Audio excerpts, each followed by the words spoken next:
হবে সালাম করা, আসসালামু আলাইকুম ওয়া রাহমাতুল্লাহ। আপনি বলবেন ওয়া আলাইকুম সালাম ওয়া রাহমাতুল্লাহি ওয়া বারাকাতুহু। এই মুসলমানদের হক। কোন মুসলমানকে বিপদে পড়ে যদি তাকে ডাক দেয়, ভাই এখানে এসো, আমি অসহায়, আমার হাতটা ধরো, আমি ডুবতেছি, আমাকে উঠাও, আপনার কর্তব্য হলো তার ডাকে সাড়া দিয়ে তার বিপদ থেকে উদ্ধার করা। এগুলো আপনার এই মুসলমানের হক। দাওয়াত দিলে সেটা কবুল করেন। ইসলাম দরদি ভাইয়ের আমার, অসুস্থ হলে তার বিমার পুরসি করা। একটা লোক যদি অসুস্থ হয়ে যায়, আপনি তার কাছে যাবেন, তার ভালো বিপদ জিজ্ঞাসা করবেন। আপনার এটা কর্তব্য, মুসলমানের হক। হাদিসের মধ্যে লেখা আছে, যতক্ষণ পর্যন্ত কোন লোক যখন কোন অসুস্থ ব্যক্তিকে দেখতে যায়, দেখতে গিয়ে আমার পার্শ্বে বসে, হাদিসে লেখা আছে তুমি যাও ওর পার্শ্বে বসো, কপালে হাত দাও, কপালে হাত দিয়ে একটা দোয়া পড়ো, আল্লাহুম্মা জিনিল বাসা রাব্বান নাস ইশফা আনতা শাফি লা শিফা ইল্লা শিফাউকা শিফান লা ইউগাদিরু সাকামান লা বাসা তাহুরুন ইনশাআল্লাহ। আল্লাহ নবী বর্ণনা দেন, যতক্ষণ পর্যন্ত রোগীর কাছে বসে থাকবে, ততক্ষণ পর্যন্ত রহমতের ফেরেশতা তার জন্য রহমতের প্রার্থনা করবে, আর মাগফিরাতের ফেরেশতা তার গুনাহ মাফের জন্য আল্লাহর দরবারে দোয়া প্রার্থনা করবে, এবং এক শ্রেণীর ফেরেশতা তার দরজাত বুলন্দের জন্য আল্লাহ রাব্বুল আলামিনের দরবারে সে প্রার্থনা করবে। রিজুল জান্নাতে থাকলে যখন কি পাওয়া যায়, একটা অসুস্থ ব্যক্তির কাছে বসলে তারা হাল হকিকত জিজ্ঞাসা করলে কোথায়ও বেশি সওয়াব পাওয়া যায়। আল্লাহ নবী বর্ণনা দিলেন, যারা অসুস্থ ব্যক্তিকে দেখতে যাবে, তোমরা একটু বুদ্ধি রাখো, তোমরা একটু জ্ঞান রাখো, তোমরা জেনে রাখো, যদি তোমরা বুঝতে পারো অসুস্থ ব্যক্তি মরে যাবে, তাহলে তার সামনে আমার মরার কথা বলিও না।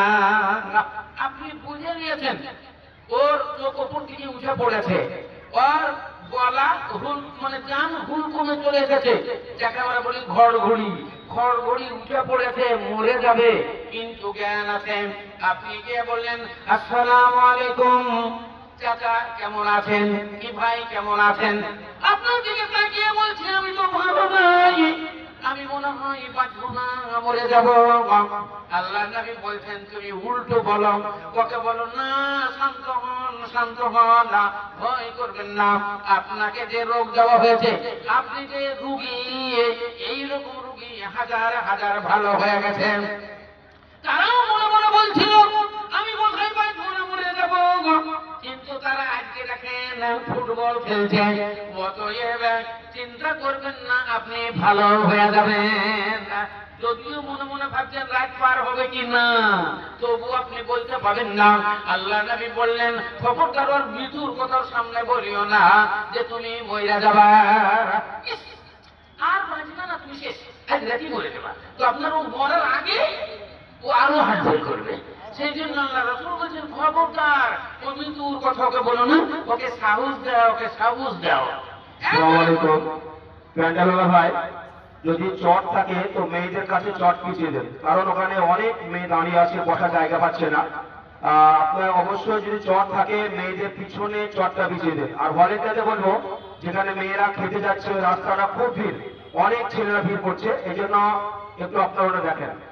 আলহামদুলিল্লাহ প্রচুর লোক, প্রচুর মেয়ে ছেলে এবং প্রচুর লোক, এ আল্লাহরই এ রহমত, আল্লাহ রাব্বুল আলামিনের একটা নিয়ামত। সত্যি হ্যাঁ, আমাদের বিধায়ক সাহেব বললেন যে খুব মনোরম সভা, কত ধৈর্যের সঙ্গে আপনারা ডিসিপ্লিন বজায় রেখে বসে আছেন। সত্যি অনেক জায়গাতে আমরা প্রোগ্রাম করি, এইরকম কিন্তু পাওয়া যায় না, এত ডিসিপ্লিন সহকারে হ্যাঁ মানে শ্রোতা পাওয়া যায় না। ধন্যবাদ জানাই আপনাদের, আন্তরিক ধন্যবাদ।